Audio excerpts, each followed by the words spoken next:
நான் உங்ககிட்ட முன்னாடியே சொன்னதுதான், இந்த கிராமத்தோட எல்லைக்குள்ள ஒரு துர்மரணம் நடக்க போகுது.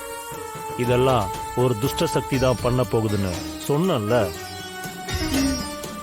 ஒருவேளை இதெல்லாம் அந்த துஷ்ட சக்தியுடைய வேலையா தான் இருக்கும். அப்படியா? இது என்ன மாதிரியான துஷ்ட சக்தி? இது யார பாதிக்கும்னு சொல்லுங்க சாமி. சொல்றேம்மா. ஆமா, நான் உங்ககிட்ட கொடுத்த எந்திர தகட எங்கம்மா வச்சிருக்க? அத பூஜை ரூம்ல வச்சுக்கிறேன் சாமி. இப்ப நீ வீட்டுக்கு போனதும் உடனே நான் கொடுத்த எந்திர தகட எடுத்து உன் கையில பத்திரமா வச்சுக்கணும். எக்காரணத்தை கொண்டும் அந்த எந்திர தகட உன் கையில இருந்து கீழே வைக்கவே கூடாது. ஐயா, என்ன எந்திரம் ஐயா? அதை எதுக்கு ராணி கையிலேயே வச்சிருக்கணும்? நான் சொன்னேன்ல, ஒரு துஷ்ட சக்தியால பாதிப்பு இருக்குன்னு. அது வேற யாருக்கும் இல்லை, அந்த துஷ்ட சக்தி ராணியையும் அவ வயிற்றுல வளர்ற குழந்தையும் தான் கொல்ல பார்க்குது. ஆமா, இதே விஷயத்தான் ஊர் இலையில ஒரு குரல் சொல்லுச்சு. அதையே தான் நீங்களும் சொல்றீங்க. அந்த துஷ்ட சக்தியால நான் ராணிக்கும் பாப்பாவுக்கும் ஆபத்து வர விடவே மாட்டேன். அது எப்பேற்பட்ட துஷ்ட சக்தியா இருந்தாலும் அதை அழிச்சு நான் ராணியும் பாப்பாவையும் காப்பாத்துவேன். தம்பி, இது சாதாரண துஷ்ட சக்தி இல்ல, இது நீர்ல வாழக்கூடிய பேய். இதோடைய பேர் பாக்குன்னு சொல்லுவாங்க.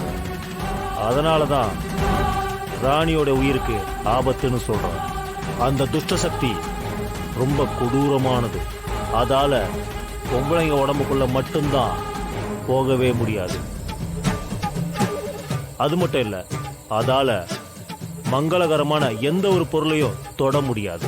அதனாலதான் ராணிய நான் கொடுத்த எந்திர தகட கையிலேயே வச்சுக்க சொன்னேன். ஏன்னா இன்னும் ஒரு ராத்திரி, அதாவது நாளைக்கு ஒரு ராத்திரி மட்டும் நீ ரொம்ப ரொம்ப ஜாக்கிரதையா இருக்கணும் ராணி.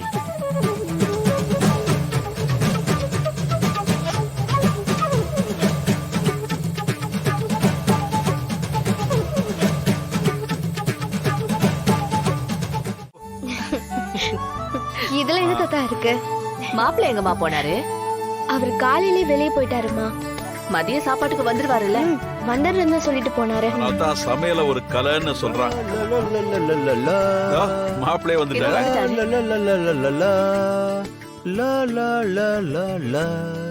என்னப்பா கை நிறைய பையா இருக்கு, கடைக்கு போயிட்டு வந்தியா? ஆமா தாத்தா. என்னங்க, யாருக்காக இவ்ளோ Dress? சொல்றேன். அண்ணே, அண்ணி, சித்தி, அக்கா, எல்லாரும் வாங்க வாங்க வாங்க வாங்கக்கா, வாங்க வாங்க வாங்க.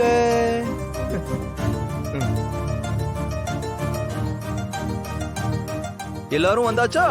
வந்துட்டோம், சொல்லுங்க. இந்த Dress யாருக்குன்னு கேட்டல மல்லிகா? இந்த Dress நம்ம எல்லாருக்கும் தான். என்ன மாப்பிள்ளை சொல்றீங்க?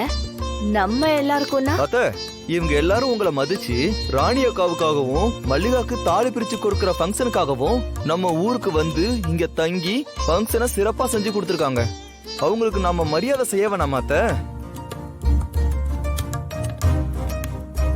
எதுக்குப்பா இதெல்லாம்? சித்தி, இது எங்களோட திருப்திக்காக நாங்க செய்யறோம். நான் சொல்றது சரிதானே? ஆமா மாப்பிள்ளை, இந்த மரியாதைய நானே இவங்களுக்கெல்லாம் செய்யணும்னு நினைச்சேன்.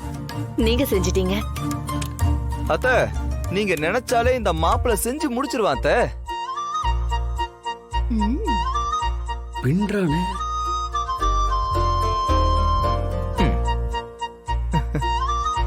தாத்தா, உங்களுக்கு தான் தாத்தா. தாத்தா, எங்க ஆசீர்வாதம் பண்ணுங்க. தாத்தா, ரெண்டு பேரும் 100 வருஷத்துக்கு சண்டை சச்சரவு இல்லாம வாழணும்.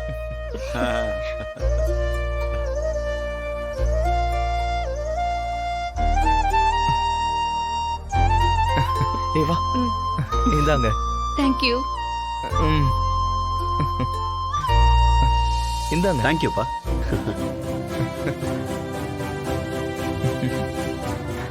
இந்தாங்க, இது உங்களுக்கு. பரவாயில்ல, இருக்கட்டும். பரவாயில்ல, புடிங்கக்கா.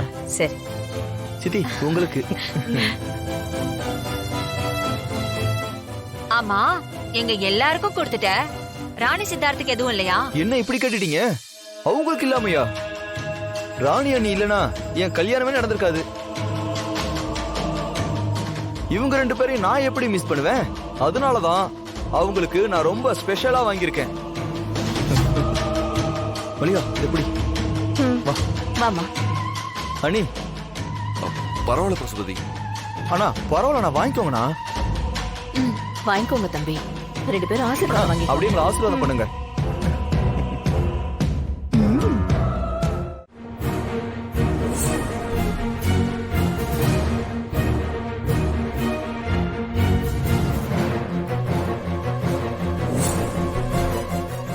சரி, இன்னமும் உன்னால நம்ப முடியலன்னா கடைசியா ஒரே ஒரு முறை நான் என்ன சொல்றேனோ அதை செய். அப்ப உனக்கே தெரியும் நான் சொல்றது உண்மைன்னு. என்னயா பண்ண சொல்ற? ஒண்ணும் இல்ல, நீ அவங்கிட்ட போய் அன்னைக்கு நாங்க எல்லாரும் கோயிலுக்கு போயிருந்தப்ப நீ வரல, அதனால பூசாரி உன்னை கோயிலுக்கு கூட்டிட்டு வர சொன்னாரு. வா போலான்னு மட்டும் சொல்லு. ஒருவேளை அவன் சரின்னு அவன் என் கூட கோயிலுக்கு வந்துட்டான்னா? அப்படி மட்டும் அவன் வந்துட்டானா நான் தான் அவனை தப்பா புரிஞ்சுக்கிட்டேன்னு எல்லாரும் முன்னாடியும் பகிரங்கமா கால்ல விழுந்து மன்னிப்பு கேக்குறேன். அது மட்டும் இல்ல, நீ என்ன சொல்றியோ இனிமே நான் அதை மட்டும் தான் கேட்பேன். சரியா, நீ சொல்ற மாதிரியே நான் செய்யறேன். அப்படி அவன் மேல எந்த தப்பும் இல்லைன்னு தெரிஞ்சதுன்னா அதுக்கோசரம்லாம் என் தாடிகாரன் யார் காலையும் உள்றதுக்கெல்லாம் நான் அனுமதிக்கவே மாட்டேன். உன்னை நான் எந்த இடத்துலயும் தலை குனியெல்லாம் விடவே மாட்டேயா. சரி ராணி, நீ போய் பேசி பாரு.